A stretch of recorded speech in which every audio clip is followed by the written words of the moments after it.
सुबह 10 बजे से 11 बजे के बीच में आपको ऐसे कार्यक्रम मिलेंगे जो पहले से ही चैनल पे अपलोडेड है, लेकिन उनकी डिमांड लगातार आती है। जो नवीन दर्शक हैं उनकी मांग रहती है, शायद वे उन कार्यक्रमों को देखे नहीं रहते हैं या चैनल पे ढूंढ नहीं पाते हैं। तो सुबह 10 बजे से 11 बजे के बीच में ऐसे कार्यक्रम अपलोड किए जाएंगे जो पहले से ही अपलोड है लेकिन मोस्ट डिमांडिंग में रहने वाले हैं। तो उन कार्यक्रमों को इस समय अवधि के बीच में आपको हम दोबारा दिखाने का प्रयत्न करेंगे जिनकी मांग बहुत अधिक रहती है। तो आज का क्या विषय है, आज कौन सा वीडियो है, उसके बारे में जान लेते हैं। आज हम बृहस्पति ग्रह के बारे में बात करने वाले हैं। बृहस्पति ग्रह के द्वादश भाव फल के बारे में बताएंगे। बारहों घर में बृहस्पति का क्या प्रभाव होगा, शुभ और अशुभ बृहस्पति की पहचान और उपाय, हंस योग, बृहस्पति के द्वारा बनने वाला दारिद्र्य योग, बृहस्पति का रत्न मंत्र दान और संबंधित रोग, और 2, 5, 7, 11 भावों में विशेष हानि का सिद्धांत क्या है। बृहस्पति महाराज कारक होते हैं धन के, पुत्र के, ज्ञान के, चर्बी, लीवर और मुख रोग में भी इनका महत्वपूर्ण स्थान होता है। सूजन शरीर में देते हैं। खासकर अगर बृहस्पति की लगन हो, धनु लगन हो, तो मुख से संबंधित परेशानियां दे सकते हैं। स्वराशि इनकी होती है 9 नंबर और 12 नंबर, अर्थात धनु और मीन राशि इनकी है। 4 नंबर अर्थात कर्क पे उच्च के और 10 यानी मकर पे नीच के होते हैं। अगर आपकी कुंडली में 9 नंबर और 12 नंबर की गिनती पर बृहस्पति लिखे हैं तो अपने घर के हैं, अर्थात अच्छा रिजल्ट देंगे।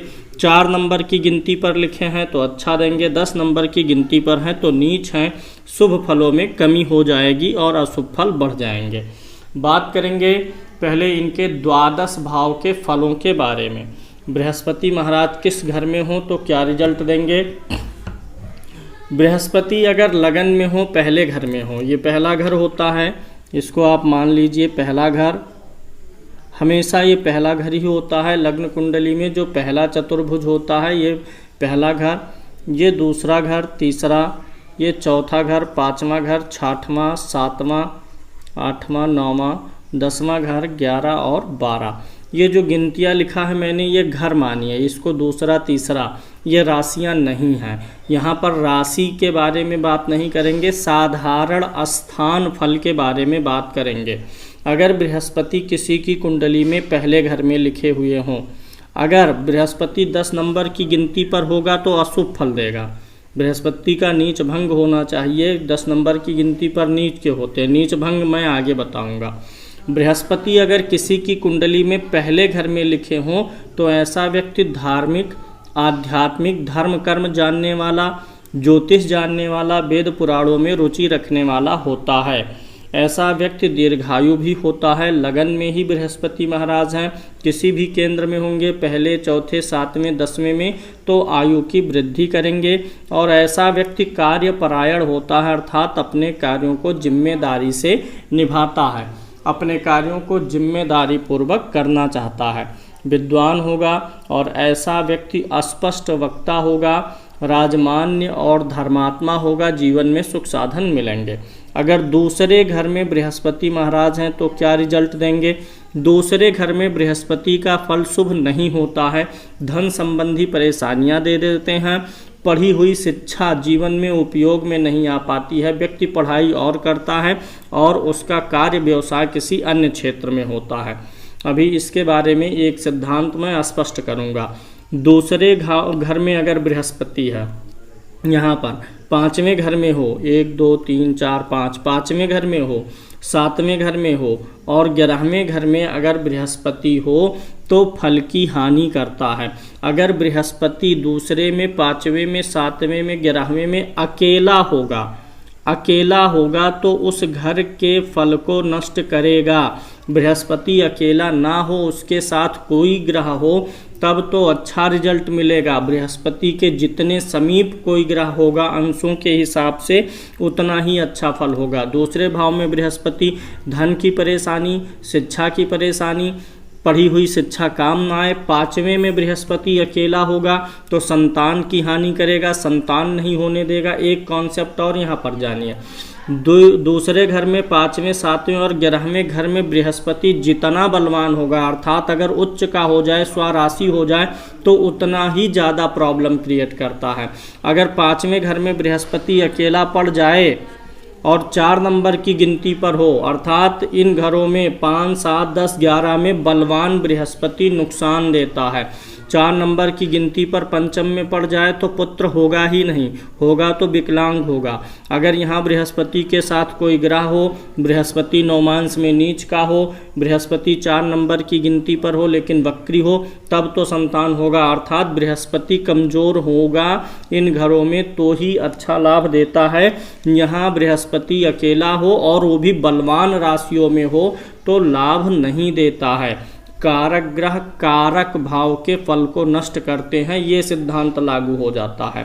अगर बृहस्पति तीसरे घर में होंगे तो क्या सामान्य फल देंगे? दूसरे घर में हानि ही करेंगे, इसलिए दूसरे घर में किसी के साथ होना जरूरी है और दूसरे 5वें 7वें ग्रह में बृहस्पति उच्च ना हो तो ही अच्छा है। तीसरे भाव में अगर बृहस्पति होंगे तो क्या रिजल्ट देंगे? तीसरे भाव में जितेंद्रिय बनाएंगे, व्यक्ति का अपने मन पर, अपनी इंद्रियों पर कंट्रोल रहेगा, शास्त्रज्ञ होगा, शास्त्रों को जानने वाला। तृतीय भाव लेखन का भी होता है और पत्रकारिता का होता है, तो व्यक्ति लेखन या पत्रकारिता आदि के कार्यों से धन कमाएगा, ऐश्वर्यवान होगा और स्त्री का प्रिय होगा, स्त्री का भला करने वाला होगा, क्योंकि 5वीं दृष्टि 7वें घर पर पहुंचेगी तो स्त्री का भला करने वाला होगा। और ऐसा व्यक्ति जो है विदेश जाने को आतुर होगा और देश भर में भी यात्राएं इसकी होंगी और वाहन का सुख जरूर देते हैं बृहस्पति तीसरे भाव से। चतुर्थ भाव में बृहस्पति महाराज अगर हैं, चौथे घर में बृहस्पति हो तो शरीर सुंदर देते हैं और चूँकि केंद्र स्थान है, दशम पे दृष्टि डालते हैं, तो ऐसा व्यक्ति धर्म, कर्म, शास्त्र और ज्योतिष आदि का भी जानकार होता है। ऐसे व्यक्ति को ज्योतिष आदि का अच्छा योग बन जाता है, ज्योतिष का जानकार ऐसा व्यक्ति होता है। अगर चौथे भाव में बृहस्पति हैं तो आयु को भी लंबी करते हैं और खर्चे को भी बढ़ाते हैं। ऐसे व्यक्ति के अंदर दानशीलता आती है। 12वें भाव को शुभ ग्रह देखेगा बृहस्पति खासकर, तो ऐसा व्यक्ति दानशील स्वभाव का होगा। 5वें भाव में बृहस्पति हो तो संतान के लिए अच्छे नहीं होते हैं, बुद्धि अच्छी देते हैं, धार्मिक बनाते हैं, ज्योतिषी बना सकते हैं, सट्टे से धन लाभ करवा सकते हैं, शेयर मार्केट से धन लाभ करवा सकते हैं, नीति विशारद बनवाते हैं, लेकिन संतान के लिए अच्छे नहीं होते हैं। अगर बृहस्पति 5वें घर में हो और 10 नंबर की गिनती पर लिखे हों तो संतान बाधा नहीं देंगे। बृहस्पति 5वें घर में हो, 9 नंबर, 12 नंबर और 4 नंबर की गिनती पर हो तो संतान में प्रॉब्लम पैदा करेंगे। अगर ये 4 नंबर की गिनती पर हो लेकिन नौमांस में नीच के हो जाएं या वक्री हो तो संतान में प्रॉब्लम नहीं देंगे। लेकिन अकेले हैं, एक चीज़ तो पक्का जानिए, 4 नंबर की गिनती पर अगर व्यक्ति यहाँ पर अकेला बैठा है और वक्री नहीं है तो पुत्र संतान नहीं देगा। और बहुत सारी कुंडलियों में बृहस्पति पंचम में होता है तो संतान डिसेबल्ड होती है, मतलब विकलांग या असक्षम संतान का योग बन जाता है। 6वें भाव में गुरु होंगे, 6वें भाव में गुरु हो तो ऐसा व्यक्ति मधुरभाषी होगा, फिर से ज्योतिष और धर्म कार्यों के प्रति जो है इंटरेस्ट बढ़ेगा, उदार होगा, विद्वान होगा, सुकर्मरत रहेगा और ऐसा व्यक्ति जो है लोगों से मित्रता करना पसंद करता है, शत्रुओं को भी मित्र बनाता है, शत्रुओं का दमन करना भी पसंद नहीं करता है, उन्हें मित्र बना के रखना चाहता है। 7वें भाव में अगर गुरु महाराज बैठे हों, 7वें भाव का गुरु हो, अकेला होगा तो थोड़ा पत्नी के स्वास्थ्य को हानि पहुंचाएगा, लेकिन अगर अकेला नहीं है या बहुत बलवान नहीं है तो भाग्यवान बनाएगा, विद्वान बनाएगा, वक्ता बनाएगा, ज्योतिषी बनाएगा, धैर्यवान, स्त्री का प्रेमी और ऐसा व्यक्ति दूसरी स्त्रियों में भी जो है उसका रुझान बनता है। 8वें भाव के बृहस्पति होंगे तो आयु लंबी करेंगे और बुढ़ापा सुखी करेंगे और मृत्यु ज़्यादा कष्टकारी नहीं होती है। व्यक्ति कफ का रोगी होगा, कफ रोग के कारण मृत्यु का ज़्यादा चांस बनता है। दीर्घायु होंगे, शील संपन्न होता है, ऐसा व्यक्ति लज्जावान भी होता है। सुखी होगा, शांत, मधुरभाषी, विवेकी, धनी भी होगा। और ऐसे व्यक्ति को कभी कभी गुप्त रोग का भी चांस बनता है और ऐसा व्यक्ति कभी कभी मित्रों के ऊपर धन अत्यधिक व्यय कर देता है, मित्रों के द्वारा धन हानि हो सकती है। 9वें भाव में अगर गुरु महाराज हैं तो ऐसा व्यक्ति अत्यंत धार्मिक स्वभाव का होगा। ऐसा व्यक्ति मृत्यु और जीवन और मृत्यु के बाद दोनों की स्थितियों का विचार करता है और मृत्यु को भी सुधारने का प्रयत्न करता है। बुद्धिमान होगा, भक्त होगा, वेदांती होगा, विद्वान होगा, पुत्रवान होगा, धैर्यवान होगा और देश देशांतर में धार्मिक यात्राएं करने वाला होगा। अगर बृहस्पति महाराज 10वें घर में विद्यमान हो तो 10वें घर में बृहस्पति का अच्छा रिजल्ट मिलेगा। धार्मिक होगा, ज्योतिष, पुरोहिताई, पांडित्य कार्य में निपुण होगा या बैंक या शिक्षा से संबंधित कार्यों में भी जुड़ेगा। गुरु महाराज का प्रभाव बैंक पर भी है, शिक्षा पर भी है।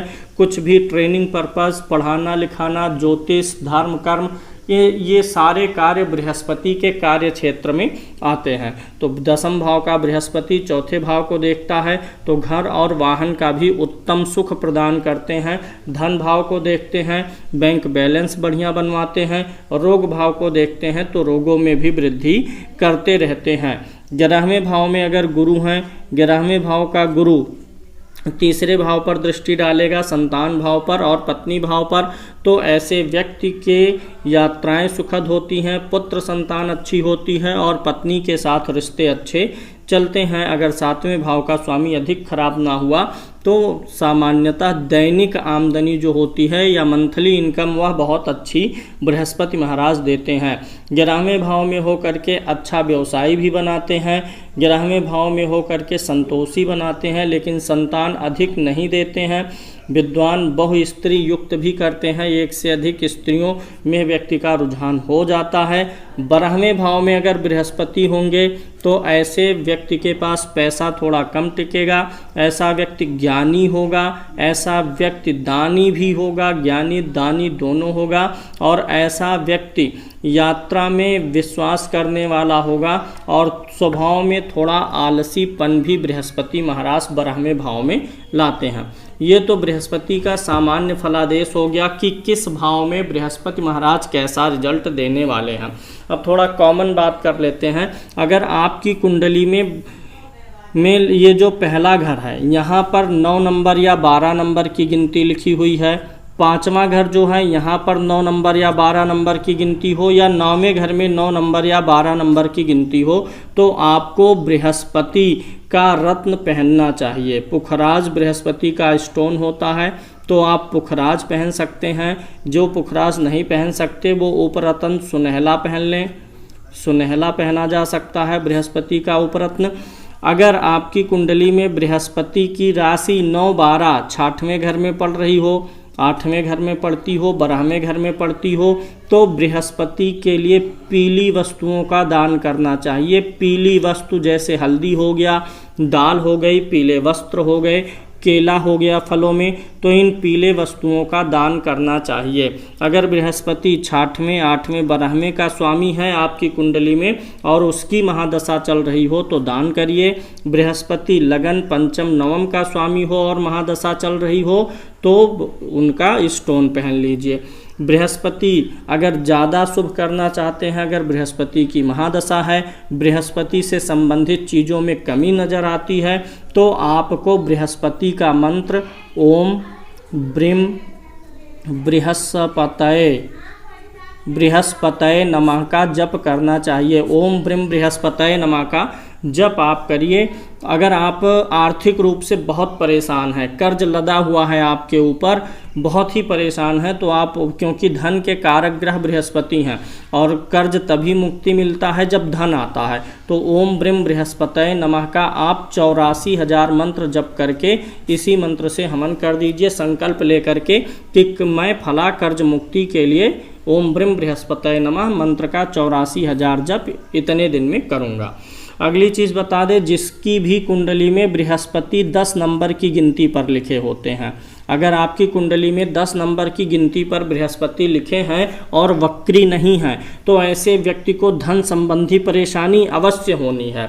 बृहस्पति 10 नंबर की गिनती पर है तो ऐसे व्यक्ति को लीवर से संबंधित परेशानी देंगे, चर्बी की परेशानी देंगे, मुख रोग दे सकते हैं, सूजन दे सकते हैं, शरीर में सूजन दे सकते हैं। 10 नंबर की गिनती का बृहस्पति जो है बिलरुबिन बढ़ा सकता है, पीलिया दे सकता है या फिर फैटी लीवर दे सकता है, शरीर में सूजन दे सकता है, चर्बी को बढ़ा सकता है और ऐसे व्यक्ति के ज्ञान में कमी करता है। ऐसा व्यक्ति ये नहीं जान पाता है कि क्या उचित है, क्या अनुचित है, क्या करना चाहिए, क्या नहीं करना चाहिए।